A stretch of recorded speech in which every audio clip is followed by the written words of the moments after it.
नसेल, पण त्यांनी नेहमी सत्याचाच मार्ग जोपासला.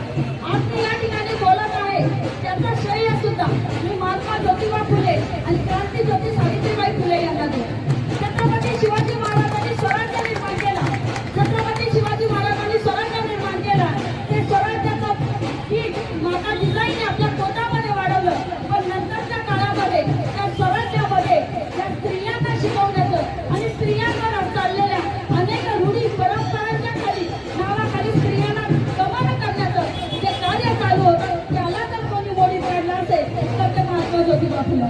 आणि त्यांनी सांगितलं की विद्या घेतली नाही, विद्या म्हणजे शिक्षण.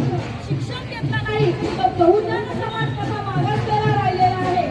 सर्व कैद्याचं दुःखाचं कारण शिक्षण न घेणं आहे. आणि म्हणूनच त्यांनी महात्मा ज्योतिबा फुल्यांनी शिक्षण प्राथमिक शिक्षण सक्तीचं करावं यासाठी जोर